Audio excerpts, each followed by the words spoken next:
So it's not a big surprise, but I think that you would take the volatility more for the high-end plays than Brian Hoyer just brain farting all over the field like he did tonight. And that's exactly it. Is if Hoyer's in there, he's got to play it perfect, and you live with his limitations. But when he's doing what he's doing, there's really not much of a justification remaining there. Again, I know a lot of the analysis going in, and you talked about this as well, is if you knew Cam's absence was small, and again, you're looking at Denver in a bye week, so by then you're expecting Cam back. You're not expecting him back for the Denver game. That would be, I don't think that turn is possible at this point.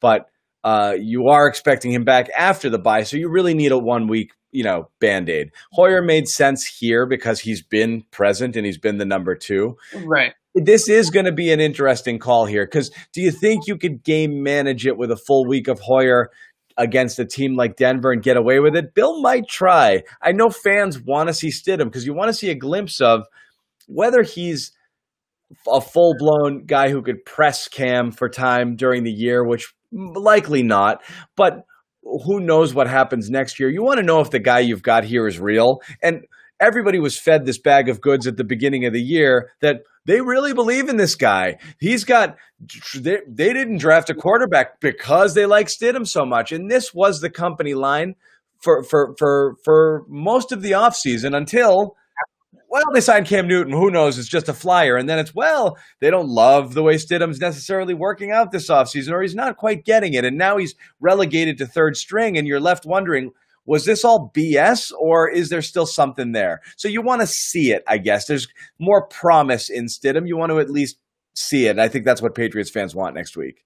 Yeah, I mean, this is, to me, when this presents itself with a full lead up of, obviously it's a little bit of a short week, but relatively speaking, you're going to get the Wednesday through Friday practice schedule and all that stuff.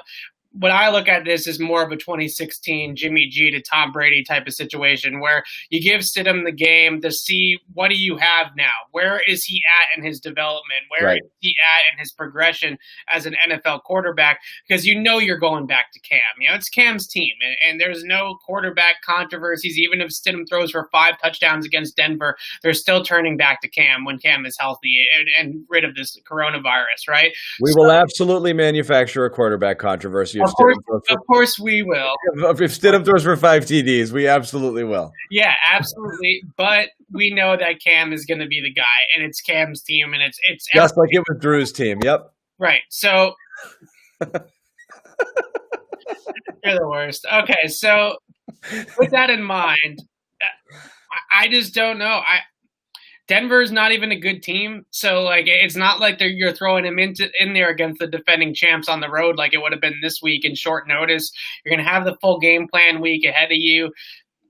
I just don't, like you've been saying, if Brian Hoyer is going to make those types of mistakes, those rookie mistakes as a veteran quarterback, to take those sacks in the red zone, he cost them at least 6 points. And I don't know how else you can manage that. I don't know how else you can make the case that he is the better option moving forward if he's not going to play smart football. And that is definitely what we saw out of him tonight. It's a tough spot for the team. I know they're not going to make any excuses about the refs or about the travel or anything like that. I didn't think that the travel was that much of an impact. I thought they looked ready to play. I thought they did, and they played it.